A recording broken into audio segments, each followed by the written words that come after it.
Olá, bem-vindos a mais um estudo do nosso canal Descobrindo a Espiritualidade. Estamos no estudo de número 23 da obra No Mundo Maior, psicografia de Chico Xavier e ditado pelo espírito André Luiz. Estamos no capítulo 9, chamado Mediunidade, refletindo então sobre as orientações de Calderaro sobre como o médium deve se portar, como os dirigentes devem se portar na condução dos trabalhos na mediunidade e finalizamos o último estudo com a reflexão muito interessante, muito bela de Calderaro, quando compara o mediunismo de Moisés com a mediunidade de Jesus. Nós vimos então que o médium que atua em nome do Cristo precisa adotar certas posturas, envolvendo o estudo, envolvendo a prática da caridade descompromissada com os interesses pessoais, com os caprichos individuais, exercendo sim a mediunidade de forma missionária. Nós finalizamos então analisando a fala de Calderaro especificamente sobre a diferença de médiuns missionários para médiuns em caráter geral e que a sua mensagem é para esse médium comum do dia a dia da nossa terra e não do médium missionário como Francisco de Assis, como Chico Xavier. Ele diz então que o extremo da bondade e da maldade não entram nesse aspecto das cogitações que ele estava levantando. Ele estava se referindo, portanto, a pessoas comuns, nós mesmos, da ordem de espíritos imperfeitos, das classes diversas que existem nessa ordem. E encerrou, então, a sua fala, que coincidiu com o fim do nosso último estudo, dizendo que nós atraímos as inteligências encarnadas e desencarnadas conforme a nossa conduta, o nosso pensamento, e que nos contamos por centenas de milhões, mas precisamos de medianeiros iluminados, aptos a colocar-nos em comunicação com as fontes do suprimento superior. Então vejam que interessante essa comparação que ele faz. O médium seria o intermediador para acessarmos suprimentos superiores. É essa a missão do médium e é isso que ele precisa focar, que ele precisa pensar, que ele precisa refletir sobre a sua missão pessoal. O médium deve saber, deve compreender que ele é alguém que faz a intermediação de um suprimento superior, ou seja, das mensagens de entidades superiores para os que estão encarnados. Necessitamos do auxílio de mais alto, requeremos o concurso dos benfeitores que demoram acima de nossas paragens. Ele está demonstrando a nossa necessidade desses indivíduos, tanto encarnados quanto desencarnados, que são o nosso contato com o divino, com a espiritualidade superior, com o Cristo. São eles que intermediam a mensagem do Altíssimo para os homens, para a humanidade. E para que isso aconteça, é necessário organizar recursos de receptividade. Ou seja, nós precisamos nos colocar receptivos à mensagem do Altíssimo. Como que nós podemos fazer isso? Sintonizando com as entidades superiores, com os nossos mentores. Conforme a gente trabalha quase que diariamente aqui sobre a necessidade desse contato, de ouvir o conselho, de receber o envolvimento e perceber a inspiração que eles nos trazem. Calderaro então vai finalizar dizendo: nossa mente sofre sede de luz, como o organismo terreno tem fome de pão. Isso é uma realidade para os encarnados também. Nós precisamos do alimento para o nosso corpo físico, mas todos nós sentimos falta do alimento da alma. Ela também precisa ser alimentada com as mensagens do Altíssimo, com as reflexões diárias sobre a proposta de Cristo para nossas vidas. Amor e sabedoria, diz Calderaro, são substâncias divinas que nos mantêm a vitalidade. Então vejam que nós precisamos do alimento da alma também para prosseguirmos vivos. E logicamente ele não se refere à vida do corpo físico, mas não há como negar que uma mente equilibrada com essa ligação com o Altíssimo também colhe vantagens e benefícios para o corpo físico. Essa vitalidade é a vitalidade que anima o corpo e que também movimenta a nossa alma. Os benefícios, portanto, do pão espiritual são tanto para o corpo físico quanto para a nossa alma, especialmente para o equilíbrio da nossa mente. Calderaro então faz breve interrupção e acrescenta: compreendes agora a importância da mediunidade, isto é, da elevação de nossas qualidades receptivas para alcançarem a necessária sintonia com os mananciais da vida superior? Calderaro então resumiu tudo que a gente estudou no último estudo nessa pergunta.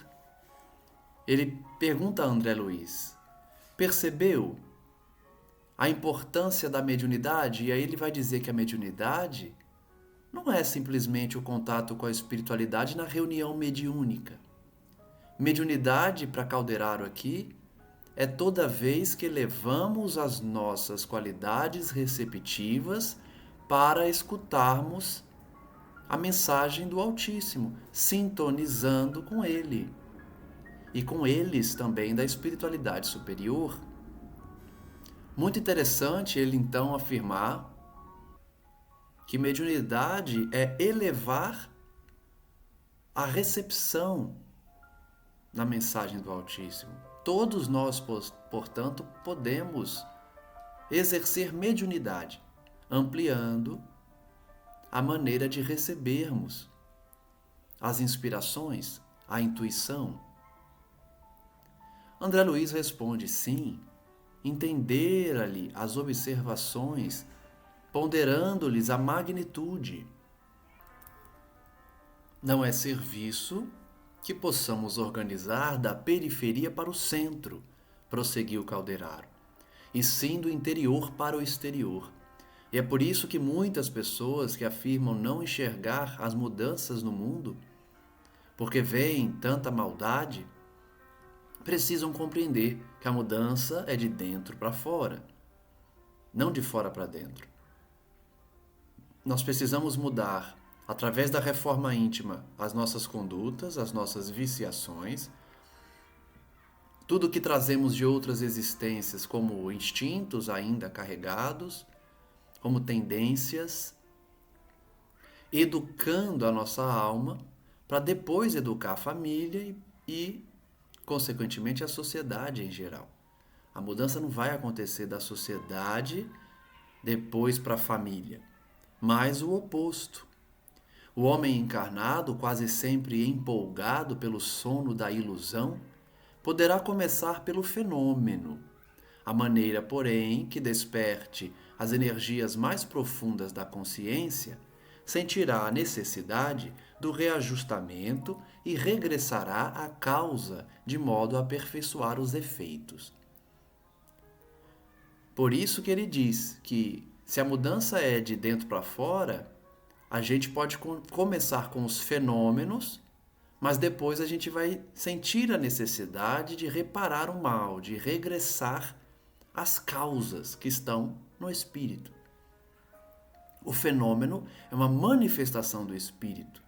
É um fenômeno exterior. O interior é trabalhar diretamente à alma. Obra de construção, de tempo, de paciência. Mais uma vez ele ressalta, que a nossa obra na Terra é de paciência, é demorada. Ninguém se aperfeiçoa da noite para o dia. É preciso tempo, paciência com as nossas próprias imperfeições. Chegados a essa altura da conversação, o orientador convidou-me ao serviço de assistência à dedicada senhora, médium em processo de formação, que lhe vinha recebendo socorro para prosseguir na tarefa, com a fortaleza e serenidade indispensáveis. Então, tudo que a gente viu na teoria, a gente vai ver agora na prática. Calderaro e André Luiz vão auxiliar uma médium que está começando a sua jornada, estudando, se preparando. Propiciando-me o feliz ensejo, meu gentil interlocutor concluiu: o caso é oportuno. Observarás comigo os obstáculos criados pela tese animista. Então, tudo que a gente viu no último estudo sobre o animismo, a influência do médium na comunicação e como isso traz, muitas vezes, críticas e perseguições dentro do templo pelos próprios dirigentes. Vamos ver como o fenômeno anímico se reproduz aqui nesse caso prático.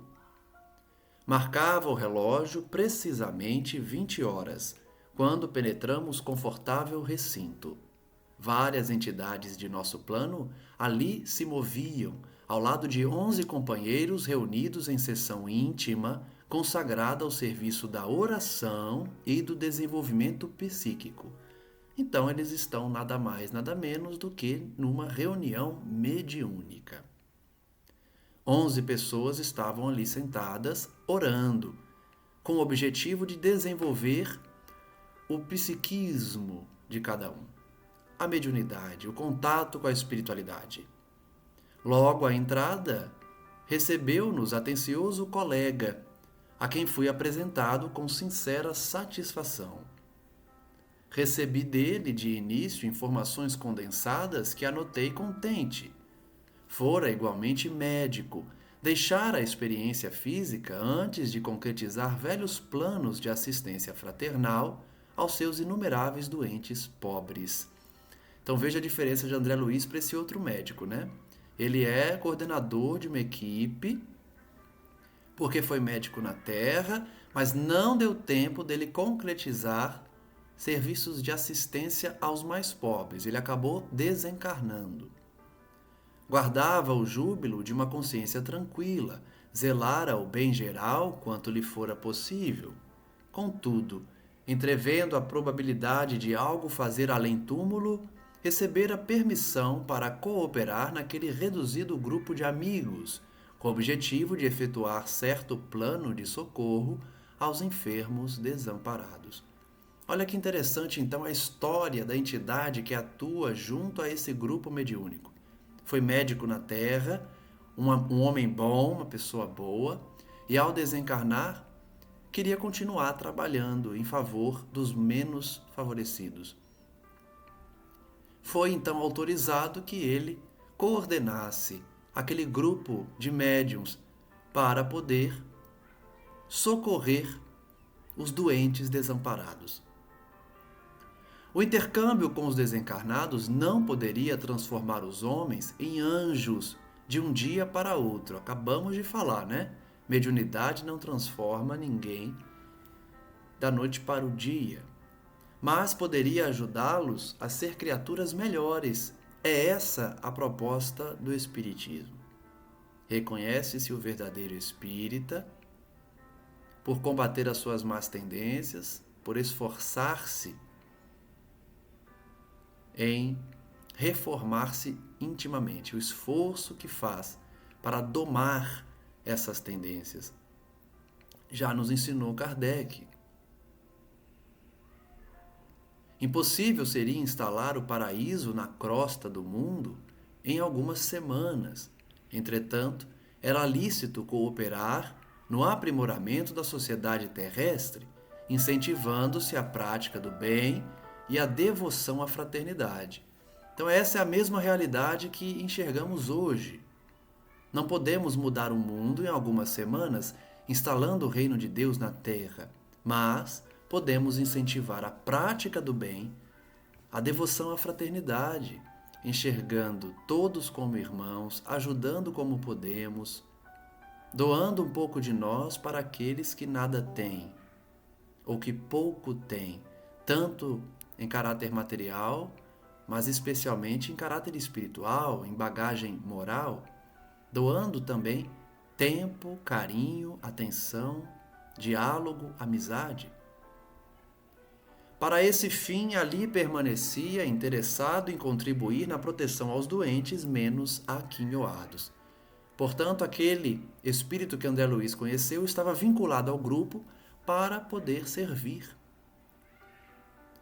Acompanhando-lhe os argumentos com admiração, mantive-me silencioso, mas Calderaro indagou cortês após inteirar-se das ocorrências.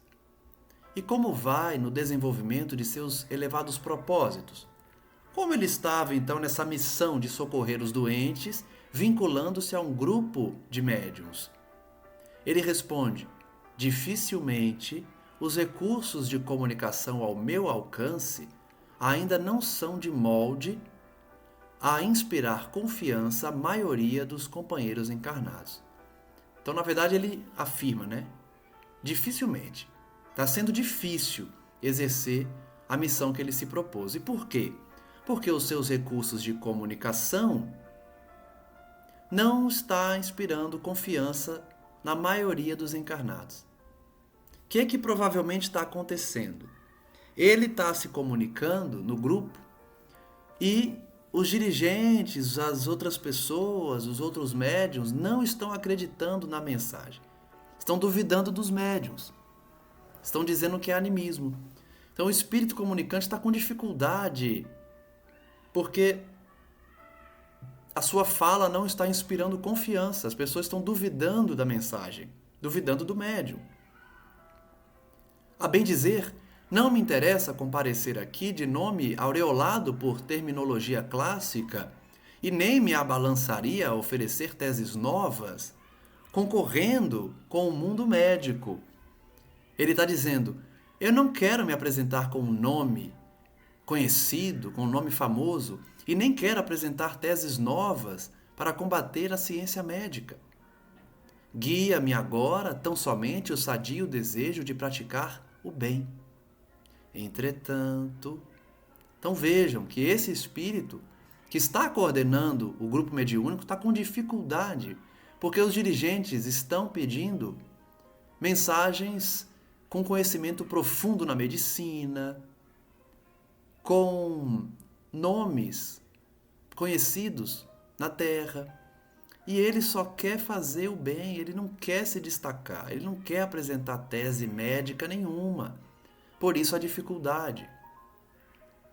Ainda não lhe ouviram os apelos por intermédio de Eulália? Perguntou o Calderaro. Então o Calderaro conhece a médium, conhece ele, e ficou surpreso. Nossa, ainda não estão te ouvindo por intermédio de Eulália, que é a médium? Não, responde ele, por enquanto não. Sempre a mesma suspeita de animismo, de mistificação inconsciente. Então, como eu já imaginava, os dirigentes estão duvidando da médium Eulália, duvidando da mensagem que ela traz desse espírito que quer trabalhar, mas não está conseguindo sequer se comunicar. Acusam ela de animismo, de mistificação inconsciente, ou seja, Eulália, você não quer nos enganar, não é sua intenção, mas você está mistificando de forma inconsciente, sendo que na verdade não há mistificação alguma. Nesse exemplo, Nós falamos aqui no último estudo do cuidado que os dirigentes têm que ter para não atacar os médiuns, não duvidar dos médiuns, não querer detalhes íntimos da vida do espírito comunicante para se comprovar que é real o fenômeno. Ou você acredita no espiritismo ou não. Vai duvidar de todos os médiuns? A gente, lógico, não deve aceitar tudo e nem achar que o médium está, de fato, trazendo uma mensagem, às vezes, que não condiz com a equipe, com o trabalho, mas, por outro lado, não podemos também fechar as portas e dizer que tudo é animismo ou mistificação inconsciente. A palestra, então, a conversa ia pelo meio quando o diretor espiritual da casa convidou o colega a experimentar. Então tem uma entidade ali que é diretora da casa e convidou ele, tenta de novo. Chegara o minuto aprazado. Poderia acercar-se da médium. O espírito, portanto, ia se aproximar de Eulália. Aproximamo-nos do grupo de amigos imersos em profunda concentração. Enquanto o novo conhecido se abeirava de uma senhora de porte distinto, certamente ensaiando a transmissão da mensagem que desejava passar à esfera carnal, Calderaro observou-me. Repara o conjunto. Já fiz meus apontamentos. Com exceção de 3 pessoas, os demais, em número de 8, guardam atitude favorável. Então, o grupo, na sua maioria, tinha boas intenções e acreditavam na Eulália. Eram 3 que traziam mais problemas. Todos esses, ou seja, os 8, se encontram na posição de médiums, pela passividade que demonstram. Analisa a irmã Eulália e reconhecerás que o estado receptivo mais adiantado lhe pertence. Então, a médium mais desenvolvida, mais educada, que tem o campo de recepção para o mundo espiritual mais desenvolvido é a Eulália. E é justamente ela que está sendo objeto de dúvida. A médium mais desenvolvida do grupo. Dos 8 cooperadores prováveis, é a que mais se aproxima do tipo necessário. No entanto, o nosso amigo médico não encontra em sua organização psicofísica elementos afins perfeitos. Nossa colaboradora não se liga a ele por todos os seus centros perispirituais. Olha só a dificuldade dos espíritos para se comunicarem.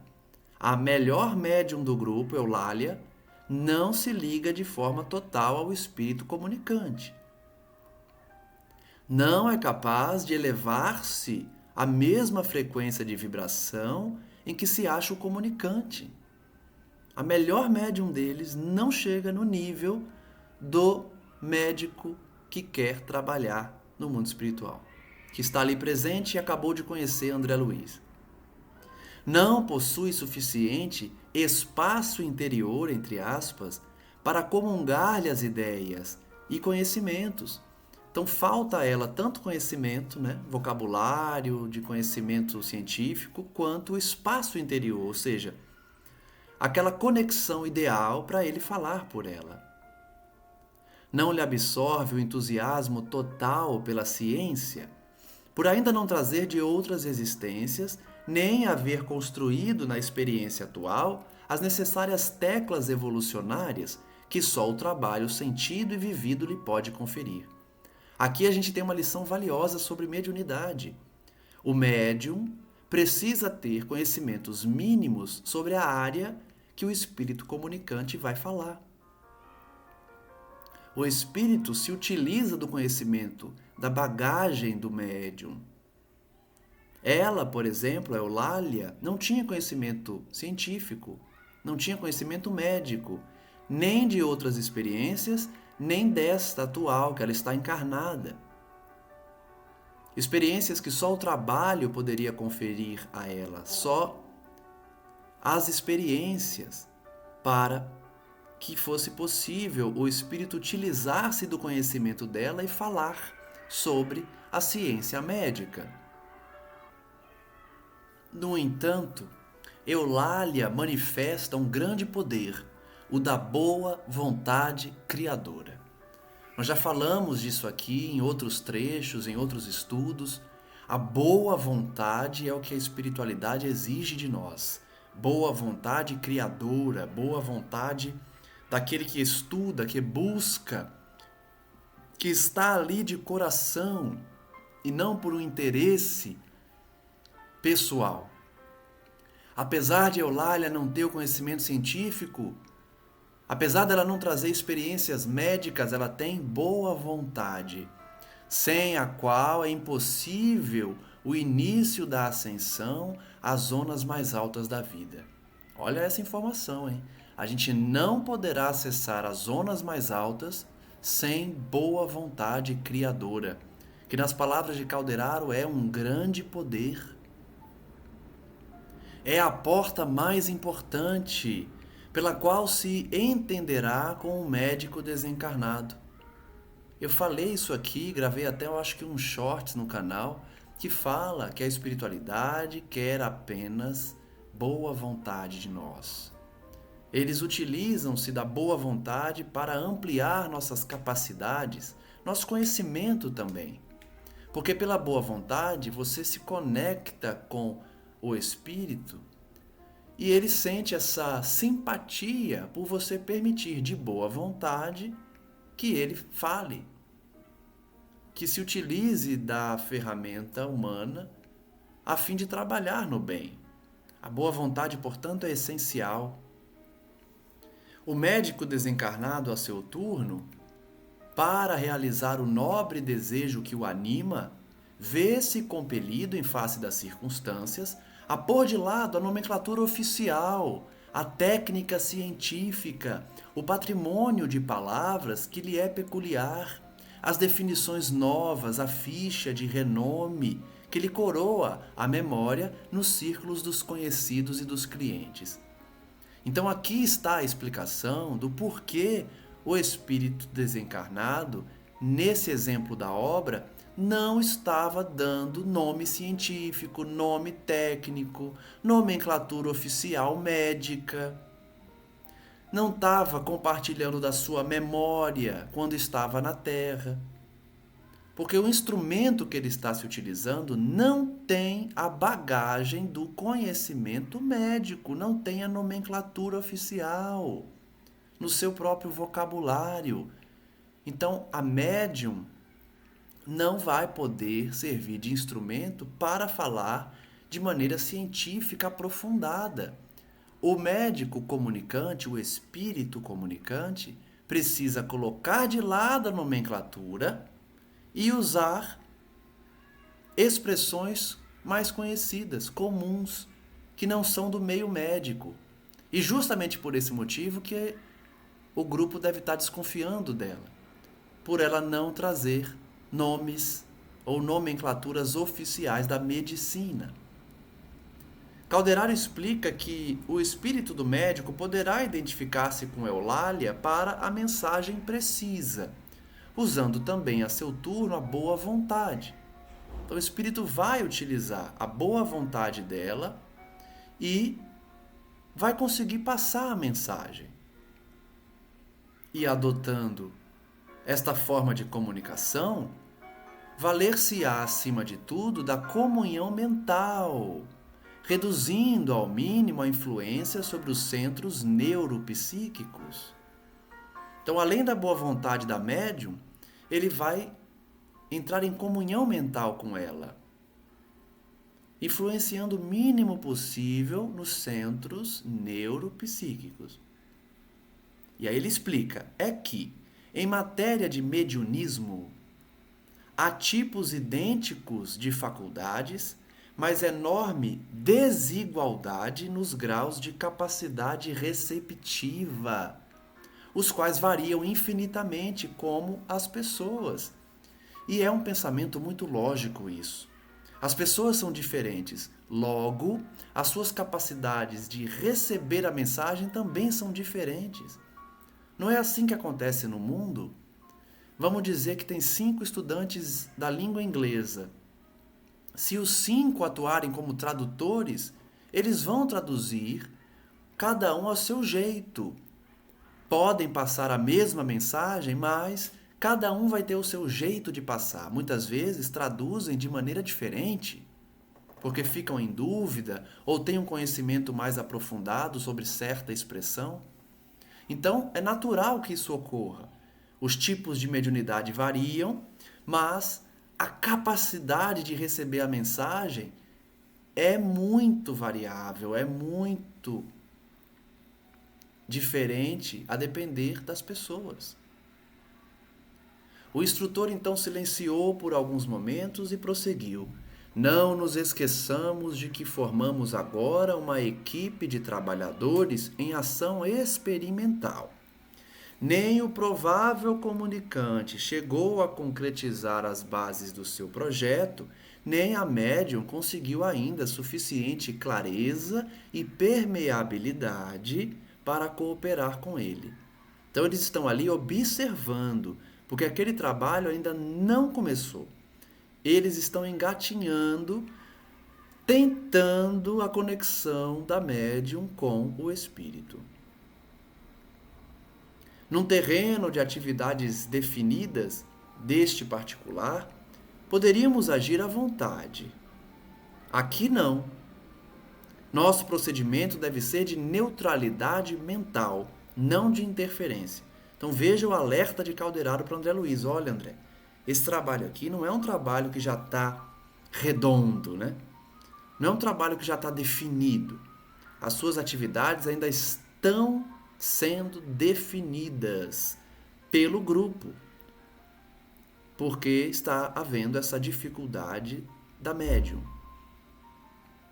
O procedimento então deles seria neutro. Eles não iriam interferir nesse início de conexão entre os comunicantes e os médiuns encarnados. Compreendendo, pois, que todos os recursos cumpre serem aproveitados no êxito da louvável edificação, nenhum de nós intervirá, perturbando ou consumindo tempo. Calderaro dá a ordem, não intervir, porque eles precisam aprender e aproveitar os elementos a fim de concretizar essa ligação, esse início dos trabalhos. É-nos facultado permutar ideias, analisar a ocorrência, mas com absoluta isenção de ânimo. Pode até comentar, pode dar ideias, trocar ideias, mas não ter nenhuma intenção, nenhuma visão crítica. O momento pertence ao comunicante, ou seja, o espírito daquele médico, que não dispõe de aparelhamento mais perfeito para a transmissão, apesar da Eulália ser a melhor médium ali daquele grupo. Vejam a dificuldade dos espíritos. A melhor médium no sentido de desenvolvimento, no sentido de acessar as paragens mais altas da mente, ainda era insuficiente para aquele espírito. Nesse instante, diz André Luiz, indicou-me o colega que, de pé junto de Eulália, mantinha a mente iluminada e vibrante, num admirável esforço por derruir a natural muralha entre a nossa esfera e o campo de matéria densa. Olha só. Outra dificuldade enorme. Existe uma muralha entre o plano físico e o espiritual.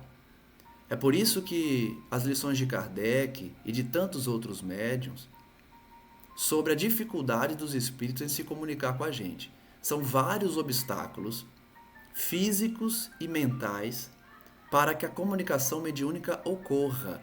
É por isso que não é simples assim como pensam.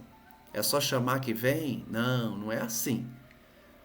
Se a mediunidade não estiver regulada, educada, as comunicações serão estranhas, serão confusas, não trarão informações relevantes ou estarão sujeitas à utilização de espíritos levianos da classe pertencente à ordem dos espíritos imperfeitos. Mas André Luiz, demonstra que aquele espírito comunicante estava do lado de Eulália tentando derrubar essa muralha para finalmente entrar em contato com eles. Anota as particularidades do serviço, disse Calderaro a André Luiz, com significativa inflexão de voz. Todos os companheiros, em posição receptiva, estão absorvendo a emissão mental do comunicante, cada qual a seu modo. Repara calmamente. Olha só, numa reunião mediúnica, todos os médiuns que estão em condições de receber a mensagem, ou seja, estão receptivos à mensagem, sentem as emanações mentais do espírito comunicante. É por isso que nós veremos a mesma mensagem, muitas vezes, produzida por mais de um médium. Mensagem parecida, mesmo núcleo essencial, mesmo fundo naquela mensagem. Não é que um captou a energia do outro, é que cada médium receptivo sentiu a emissão mental de quem está tentando falar. E, a seu modo, passou para o papel ou se comunicou verbalmente. André Luiz diz então: circulei a mesa e vi que os raios de força positiva do mensageiro efetivamente incidiam em 8 pessoas. Então imaginem André dando a volta na mesa do grupo mediúnico e vendo que as emanações mentais, que ele chama de raios de força positiva, saíam do espírito comunicante e incidiam em 8 médiuns. 8 pessoas estavam sentindo a mesma mensagem, do mesmo espírito. Reconheci que o tema central do desejo formulado por nosso amigo, no tocante ao projeto de assistência aos enfermos, alcançava o cérebro dos que se conservavam em atitude passiva. Notem que o médico desencarnado, que está querendo trabalhar com esse grupo, ele concentrou as suas emanações mentais num propósito, tentando dizer para os médiuns: olha, eu quero trabalhar com o socorro aos doentes, eu quero trabalhar com o socorro aos doentes. Ele estava mandando essa mensagem que 8 médiuns estavam captando. Na tela animada da concentração de energias mentais, cada irmão recebia o influxo sugestivo que de logo lhes provocava a livre associação dos psicanalistas. Então eles estão falando aqui do Pavlov, como a gente já viu, né? Falando das repercussões, dos automatismos que a psicanálise estuda também no sentido de livre associação. A pessoa vai recebendo a onda mental e vai associando conforme o seu conhecimento, conforme a sua intenção. Na tela animada, portanto, em que cada um produzia, André Luiz percebeu que a mensagem do médico desencarnado ia se formando ali, para cada médium, conforme a condição de cada um. André Luiz diz então que olhou com atenção os detalhes. Ele diz: ao receberem a emissão de forças do trabalhador do bem, um cavalheiro recordou comovente paisagem de hospital. Outro rememorou o exemplo de uma enfermeira bondosa que com ele travara relações. Outro abrigou pensamentos de simpatia para com os doentes desamparados. Então vejam só. Olha que interessante. André Luiz está dando exemplos de como cada médium recebeu a mesma mensagem. Então, o primeiro médium recebeu a mensagem do espírito que falava de trabalhar para os doentes e pensou no hospital. O segundo também recebeu a mesma mensagem: quero trabalhar com os doentes desamparados. Só que ele pensou numa enfermeira bondosa que ele conhecia. O terceiro médium criou o pensamento de simpatia com doentes. Então vejam, cada médium interpreta a mensagem de uma forma, conforme sua bagagem, conforme a sua mente, conforme suas vivências. 2 senhoras se lembraram da caridosa missão de Vicente de Paulo. Uma velhinha acudiu à ideia de visitar algumas pessoas acamadas que lhe eram queridas. Um jovem reportou-se em silêncio a notáveis páginas que lera sobre piedade fraternal para com todos os semelhantes afastados do equilíbrio físico, ou seja, os doentes. Então todos os médiuns, cada um à sua maneira, pensou nos doentes, de formas diferentes, duas senhorinhas pensaram em Vicente de Paulo, um outro médium pensou num hospital, o outro numa enfermeira. Então é muito interessante, né? Notar que o médium participa da comunicação, que o animismo é um fenômeno natural. André Luiz prossegue. Examinei também as 3 pessoas que se mantinham impermeáveis ao serviço benemérito daquela hora. Nós vimos que dos 8 médiuns, aliás, dos 11 médiuns, 3 não tinham qualidades receptivas. Eles não estavam sintonizados, eles não elevaram as suas mentes para receber a mensagem da espiritualidade. Dos 3, 2 delas contristavam-se por haver perdido uma sessão cinematográfica, e a outra, uma senhora na idade provecta, retinha a mente na lembrança das ocupações domésticas. Olha que triste. E olha que alerta para a gente não fazer o mesmo. Quando estivermos numa reunião mediúnica, numa palestra, em qualquer atividade na casa espírita, ou em algum outro templo religioso. Eles estavam pensando no filme que eles queriam ver no cinema. A senhora estava pensando nas atividades que ela teria que fazer quando chegar em casa, que supunha imperiosa, inadiável. Por que não pensar em outro momento, né? Tem que pensar justo na hora da reunião mediúnica. Mesmo ali, num círculo de oração, onde devera beneficiar-se com a paz. Devera.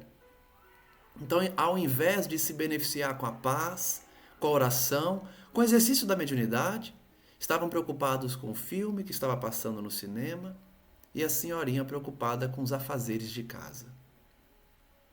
Somente Eulália recebia o apelo do comunicante com mais nitidez. Olha só, 11 médiuns, só um, que no caso é Dona Eulália, captava com mais nitidez, o resto era meio borrado, meio estranho, não recebiam com nitidez a mensagem. Dona Eulália sentia o espírito comunicante ao seu lado, envolvia-se em seus pensamentos, possuía-se não só de receptividade, mas também de boa disposição para servi-lo, que é a boa vontade.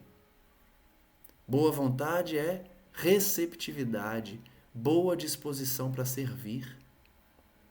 Só Dona Eulália tinha. O restante até sentia a mensagem, mas os interesses não eram ideais como de Eulália. Decorridos alguns minutos de expectativa e de preparo silencioso, a mão da médium, orientada pelo médico e movida em cooperação com os estímulos psicofísicos da intermediária, começou a escrever em caracteres irregulares. Então, Dona Eulália começou a psicografar uma mensagem, denunciando o natural conflito de 2 cosmos psíquicos diferentes, mas empenhados num só objetivo. Ou seja, a letra estava irregular porque eram 2 mentes tentando escrever ali, né? Dividindo o papel. O objetivo é um só, comunicar a mensagem, mas são 2 tipos de letra, porque são 2 pessoas diferentes. A produção de uma obra elevada, esse era o objetivo. A boa vontade de Dona Eulália e a intenção do espírito de transmitir essa mensagem. André Luiz acompanha a cena com interesse. Mais alguns momentos e fazia-se a leitura de pequeno texto que foi obtido nessa mensagem. O comunicado era vazado em forma singela, com um apelo fraternal. Então vamos ver que mensagem o médico desencarnado escreveu por intermédio de Dona Eulália. Meus irmãos, escreveu o emissário, que Deus vos abençoe. E lembre-se que ele não vai usar termos técnicos, porque Dona Eulália não tem essa capacidade de falar a nomenclatura oficial, médica. Ele prossegue na mensagem: identificados na construção do bem, trabalhemos na assistência aos enfermos, necessitados de nosso concurso entre os longos sofrimentos da provação terrestre. O serviço pertence à boa vontade, unida à fé viva, E a sementeira reclama a trabalhadores abnegados que ignorem cansaço, tristeza e desânimo. Então vejam que é uma mensagem bonita, bela, convocando eles para trabalhar pelos doentes e dizendo que precisa de gente esforçada, que se dedique. Sigamos para a frente. Cada pequenina demonstração de esforço próprio nas realizações da caridade receberá do Senhor a divina bênção. Então ele dá uma mensagem do que ele quer fazer, que tipo de trabalho, e uma mensagem de ânimo, de estímulo para que eles prosseguissem no esforço próprio. Aprendamos, pois, a socorrer nossos amigos doentes através de espessa noite de dor, sofrem e choram, muita vez em pleno abandono. Ele volta a pedir pelos doentes. Não vos magoará a contemplação de tal quadro? Pergunta ele na mensagem que Dona Eulália psicografou. Lembremo-nos daquele divino médico que passou no mundo fazendo bem. Dele receberemos a força necessária para progredir. Estará conosco na grande jornada de comiseração pelos que padecem. Jesus está sempre conosco nessa jornada de auxílio aos sofredores. Fiamos em vós, em vossa dedicação à causa da bondade evangélica. Então eles confiam, né? O Espírito diz que confia no grupo para exercer o ensino evangélico do Cristo. A estrada será talvez difícil e fragosa, entretanto o Senhor permanecerá conosco. Prossigamos intimoratos e que Ele nos abençoe agora e sempre. Vejam que é uma mensagem simples e bela. O comunicante assinou o nome, e daí a alguns minutos encerravam-se os serviços espirituais da noite. Então somente teve a comunicação psicofônica, aliás, psicográfica, de Dona Eulália, e os trabalhos foram encerrados.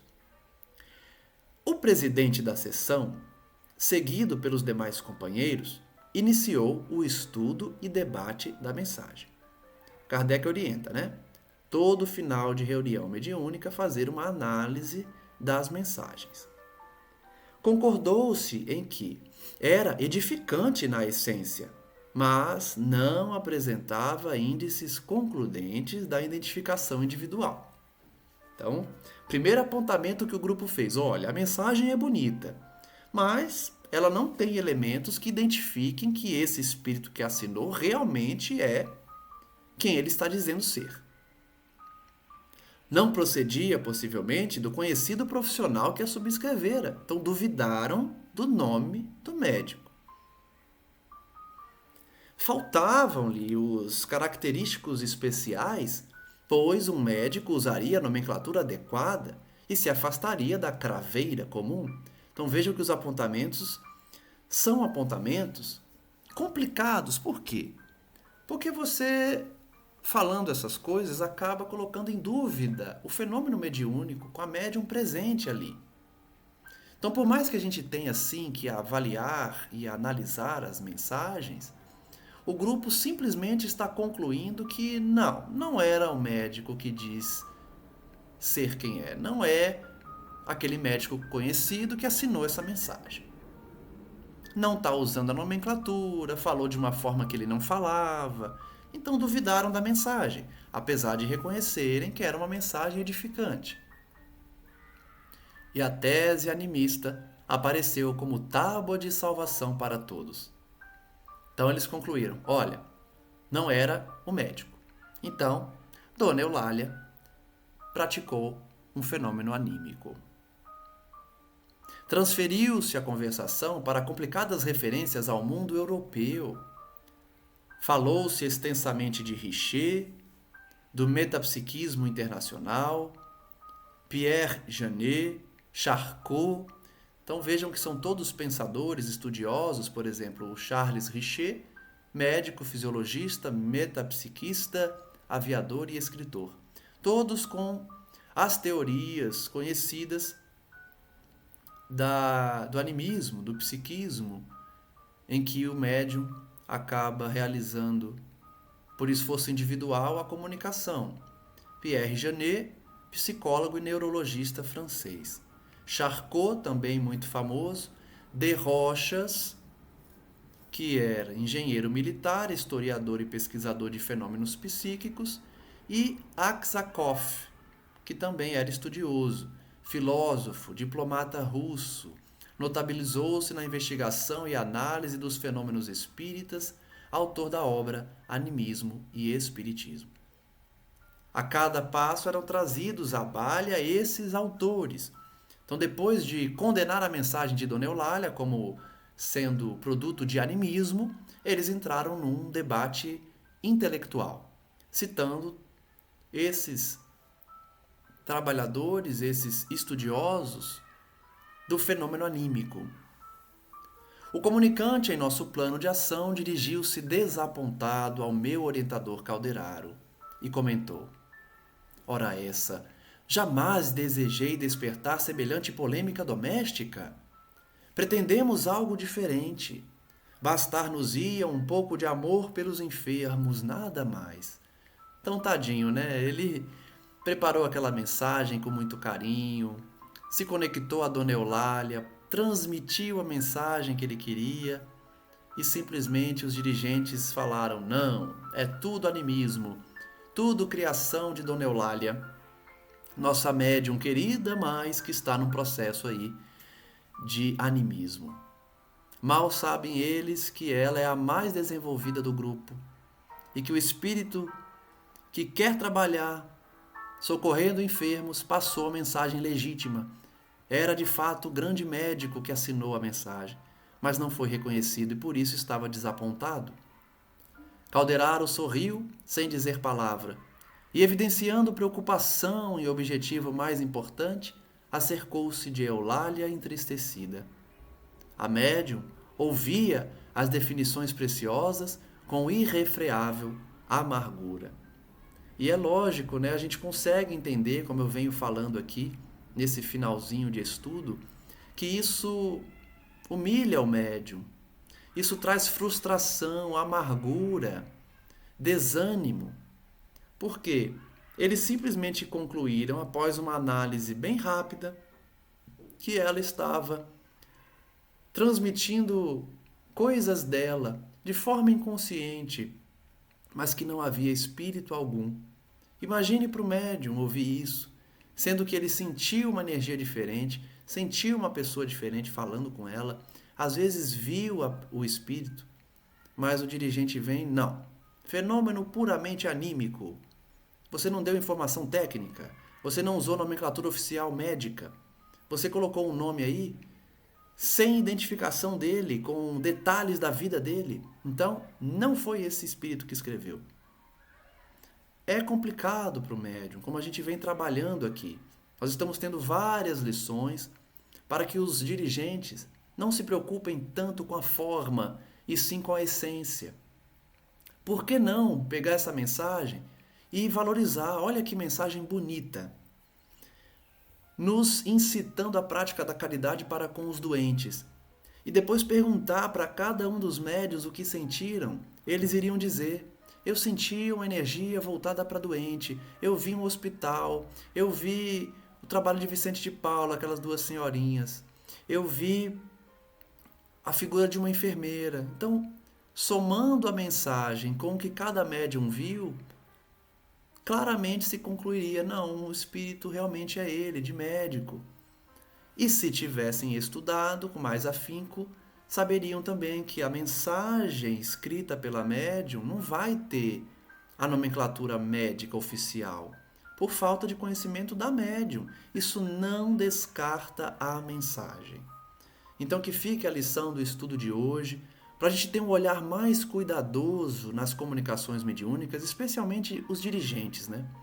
Eu não sei se algum dirigente assiste esses estudos, mas, independente disso, quem está assistindo pode vir a se tornar um dirigente um dia, que se recorde então dessas lições do livro No Mundo Maior, para que não se repita esse erro muito comum nos grupos espíritas, de simplesmente descartar a mensagem e desprezar o médium, criticando ele na frente de todo mundo, simplesmente concluindo de maneira a não receber nenhum tipo de contestação do médium, sob pena de acusá-lo de médium teimoso, de médium orgulhoso, e o grupo acabe ficando desestimulado para servir a Cristo. Reflitamos, portanto, nessas mensagens, nessas lições de hoje, e que cada um dos que nos assistem possam receber nesse momento o envolvimento da espiritualidade superior. Que os mentores do trabalho, da atividade de socorro e de divulgação da doutrina possam nos abençoar, nos envolver, nos inspirar e trazer as reflexões necessárias para o nosso aprimoramento intelectual, mas principalmente sentimental. Que nesse momento de transição planetária possamos todos nós reconhecer a necessidade da reforma íntima e buscar a cada dia o estudo, buscar a cada dia a oração, o acesso às paragens superiores da vida por meio da região do cérebro, voltada para esse desiderato, para o contato com o divino, para o contato com a espiritualidade superior. Que cada um de nós possamos, todos os dias, colocar em prática o que aprendemos na teoria, perdoando ofensas, ofertando amor e carinho aos nossos familiares, compreensão aos desajustados. Pedimos então aos nossos nobres amigos que continuem a nos envolver e que Cristo Jesus, acima de todos nós, continue a enviar os seus emissários e essa energia pacificadora para que estejamos sintonizados com o Altíssimo e possamos perceber a mensagem cristã. Que Maria Santíssima, por fim, continue a nos abençoar e nos envolver com seu manto sagrado, em especial aos sofredores e àqueles distantes da senda cristã. Graças damos a Ti, Senhor Jesus, hoje e sempre, e que assim seja. Um forte abraço a todos e até o próximo estudo.